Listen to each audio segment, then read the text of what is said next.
couple episodes of Witty CFB. I've been covering the Big 12. I started off with West Virginia, then I went through Kansas. I have my man David Talks Buffs talk Colorado football with me. And then on the next path here, it seems pretty fitting to talk about the Utah Utes. And they're one of those teams for me that I just have, so much respect for, particularly Kyle Whittingham. I think he's going to end up being one of the most underappreciated coaches, of this era. And, I know he's been there 20 plus years, but I think a lot of the time he doesn't really get the recognition that he deserves to, especially going into this season.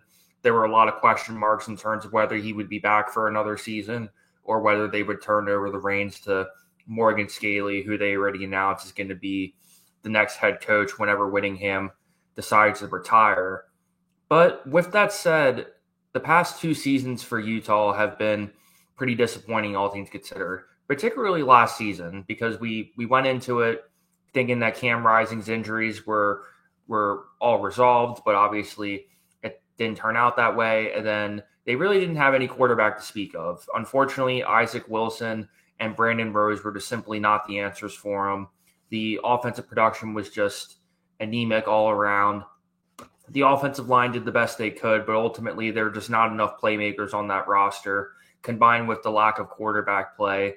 And what it really just turned out to be is just poor offensive play all around for a second straight season, and then relying on your top 25, top 30 defense to try to bail you out of games as much as possible. And although they did have another solid season and they have kept Utah competitive, but ultimately, if you do want to win the Big 12 and you do want to get into the playoff, knowing that Kyle Whittingham is kind of in the twilight of his career, it's simply going to have to be a lot more balanced. And in order for that to happen, they're going to have to make a bunch of changes all throughout the program. And it seems like that's what they did this season.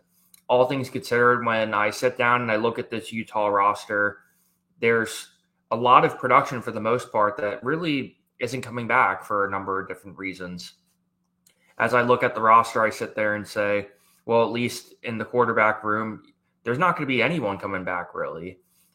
Brandon Rose transfer, Cam Rising is out, is done, and you're at the point where they brought in Devin Dampier from New Mexico, and I got to tell you, this kid is a dual threat. He's the real deal, and I think he's going to bring a really big spark to this Jason Beck offense.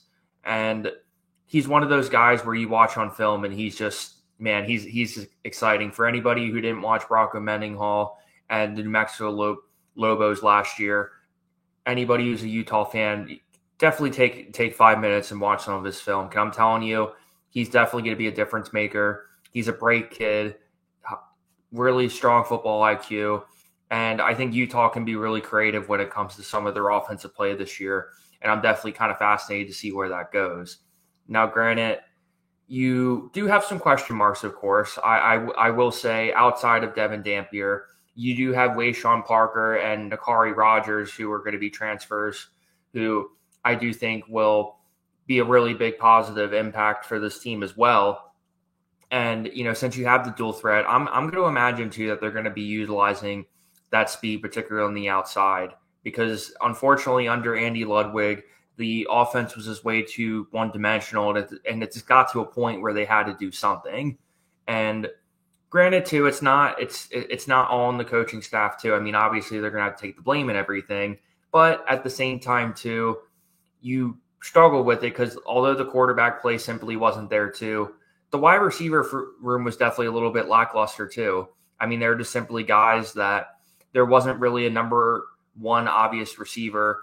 And on top of that, too, you kind of have to ask yourself as well, who's he going to throw to? I mean, yes, they brought in a couple transfers this year who are going to be a little bit on the younger end. But at the same time, too, everybody knows any Kyle Whittingham coach team, the bread and butter is really going to be on the defensive side of the ball.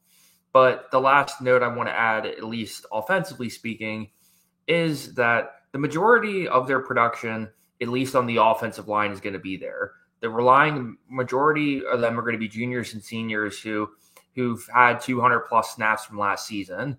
So if out of all the things that you kind of can sit there and put your hat on, that would definitely be a big difference maker for me. Because yes, you have Dampier who for the most part is out in New Mexico. And I get it's a totally different breed playing Mountain West football compared to the Big 12.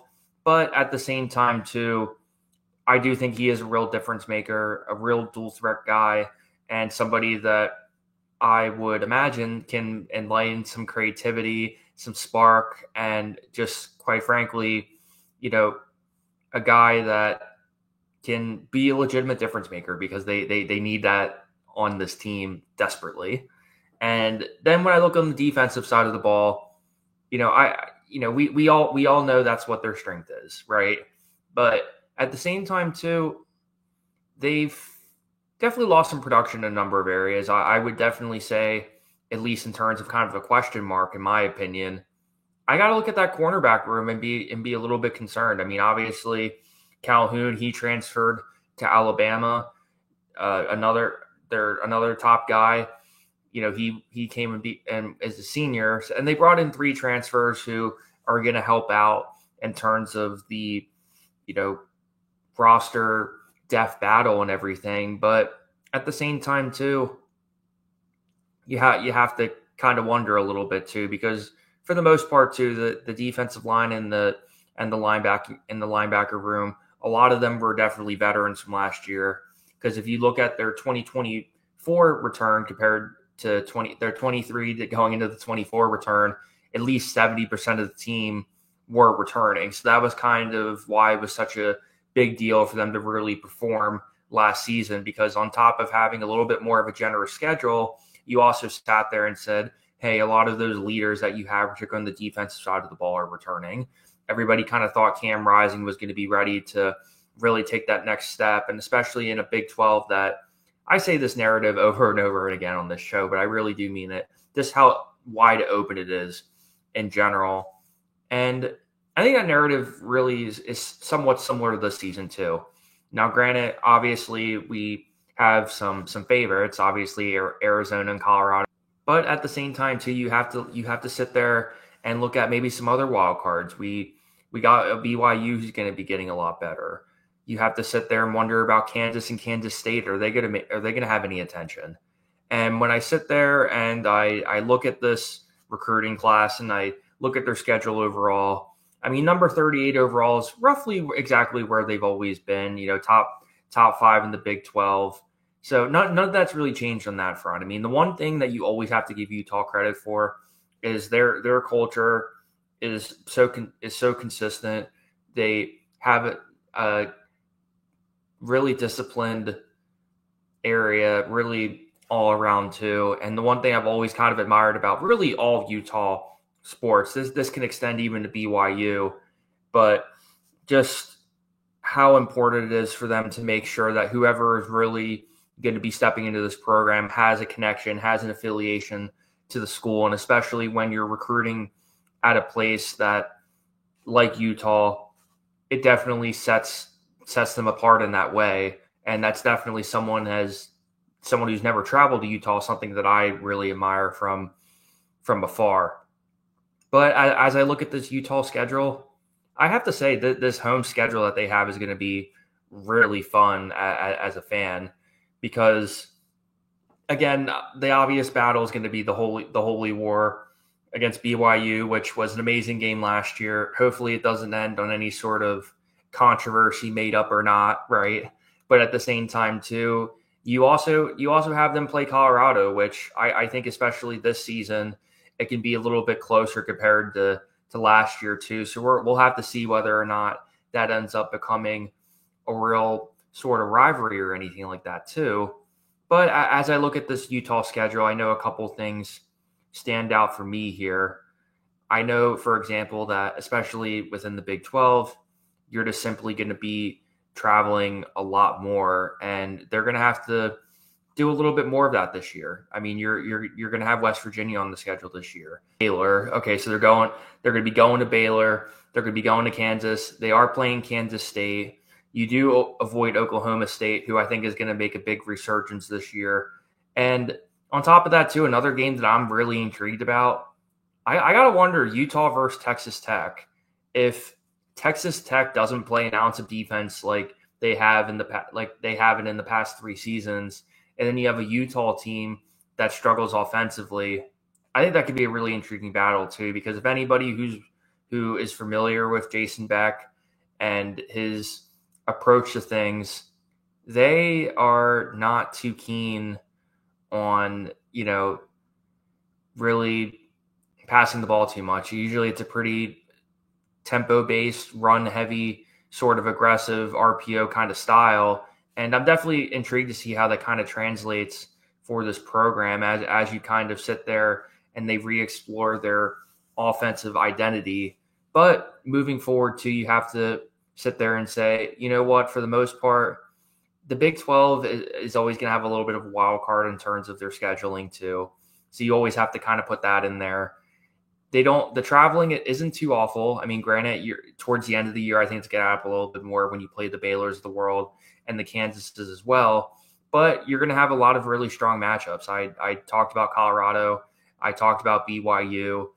And overall, I think Utah is in a really good spot to make a resurgence this year when you have a number of guys who are going to be immediate contributors. You have 24 signees, which is definitely on the higher end of the Big 12. Your recruiting has been pretty consistent despite the rumors of Kyle Whittingham staying or going. And most importantly, it's a little bit easier to resolve too when the problems that you have are so evident too. But at the same time too, Utah, they find different ways to win. And that's the one thing that, regardless of what you want to say about Utah, that's the one thing that I think they've always been good at. And that's one of the reasons why I definitely think they are one of the more fun programs to watch. Now, granted, it's not everybody's style of football for them to sit there and primarily win games with defense. But at the same time, too, I do like the old school attitude. I've always thought Kyle Whittingham's always been one of my favorites on the show. And I've definitely been kind of itching to talk about them and seeing where they end up.